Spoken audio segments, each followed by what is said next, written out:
Hello guys, alam niyo ba, meron ulit isang content creator na na-demonetize dahil sa hindi dahil doon sa trending na sayaw, kundi dahil sa kanyang suot. Pero ang sabi niya, hindi naman tulad ng iba na halos hubad na.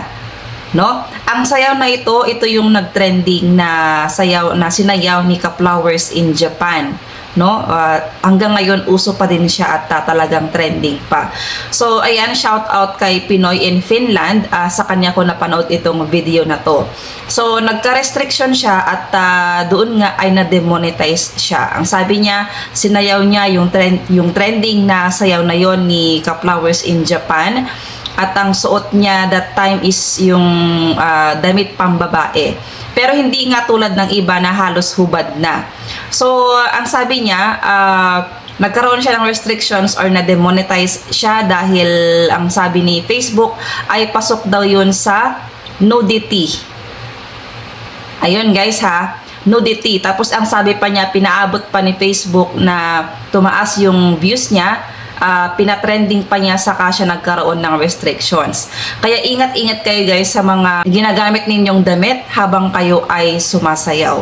Okay? Alam naman natin na labag po yan sa community standards ni Facebook. Kaya lang, nagtataka si Sir kasi yung mga iba nandiyadyaan pa din, million views na yung na-reach ng kanilang content doon sa mga nag-challenge ng Caldero Challenge at iba pang challenge na yan na halos hubad na sila ay nandyan pa rin. Sa part na ito medyo unfair kasi hindi patas, hindi pare-pareho yung pinapatawan niya ng parusa. Siguro dahil sa billion users nga ang Facebook, ang kanyang platform, ay talagang hindi magkakasabay-sabay na nagkakaroon ng restriction. So, I am pretty sure na doon sa mga nag-trending na ang kanilang videos na halos hubad na, ay sigurado yan magkakaroon din sila ng restrictions. Malas mo lang kasi mas nauna kang na-detect ni Meta. No? At alam niyo ba, kahit konti lang at naalala ko lang, meron akong isang pictures na pinost noon na medyo kita yung dito ko. Konti lang naman, sumilip lang naman ng konti. Na flag content po ako doon. Parang ganito din yung aking suot. So sumilip lang siya ng konti. Ayun, na flag content na ako. So talagang napaka-sensitive po si Facebook when it comes po sa mga ganyan na damit, sa mga pinapakita natin. Kaya lalong-lalo na po tayong mga kababaihan. So tignan din po natin yung mga pinapakita natin dito sa social media. Okay? So para hindi tayo makalabag sa community standards ni Facebook na ito nga yung talagang malala, no?